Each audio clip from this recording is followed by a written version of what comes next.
Now, the United Nations Secretary General Antonio Guterres has said aid deliveries to Gaza are completely inadequate.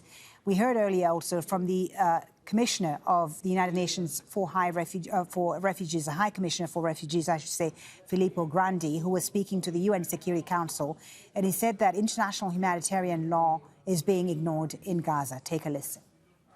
The past 3 weeks have provided devastating proof that disregarding the basic rules of war, international humanitarian law, is increasingly becoming the norm and not the exception, with innocent civilians killed in unprecedented numbers. In the Hamas attacks on Israeli civilians and in the killing of Palestinian civilians and massive destruction of infrastructure caused by the ongoing Israeli military operation. As we speak, and as you know, over 2 million Gazans, half of them children, are going through what my colleague Philippe Lazzarini has called hell on earth. Let's bring in Gabriel Elizondo, who's at the United Nations headquarters for us in New York. Gabe, a very powerful statement there from Filippo Grandi to the UN Security Council. Tell us more about what he said and how it was received. Yeah, I think people were listening intently to his words, particularly now because of the strike on the Jabalia refugee camp that, as we've been reporting, appears to have killed potentially hundreds. He did not address that specific incident when he was talking to the Security Council there, as you just heard. However, within the last few minutes, Mr. Grandi has come out of the Security Council chambers. I was able to ask him specifically, has he seen the images from the Jabalia refugee camp? And he responded, yes, he has seen them. And he was a little emotional, quite frankly, when I said, what is your response to them? He paused for several seconds and said that, and paraphrasing what he said, he basically told me that it was some of the worst that he has ever seen.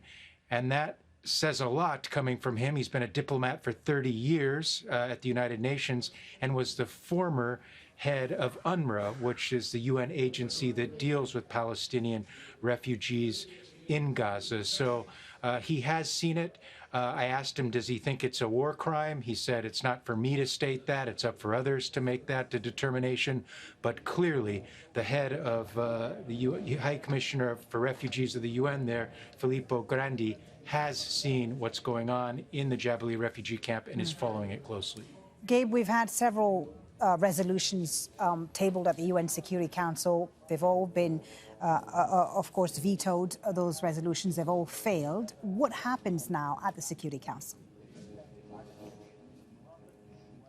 Yeah, there's a lot of frustration with some Security Council members that they have not been able to, in one unified voice, get a resolution through. And we're over 3 weeks into this conflict. 4 Security Council resolutions have failed for various reasons. 2 by Russia, 1 by Brazil that was vetoed by the United States, and 1 by the United States that was essentially vetoed by China and Russia.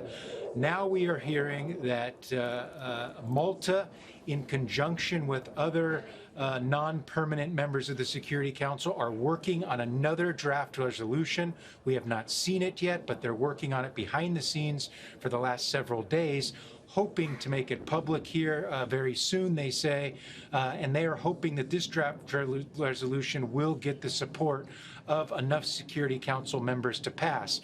The key is, will it call for a ceasefire? Will it call for a humanitarian pause? And will the U.S. and the U.K. agree to that? These are all things that are moving behind the scenes right now. And as events move very fast in Gaza, there is ramped up urgency, you can tell, by some members of the Security Council to try to get a resolution through. All right, Gabe, thank you for the update from the United Nations headquarters in New York.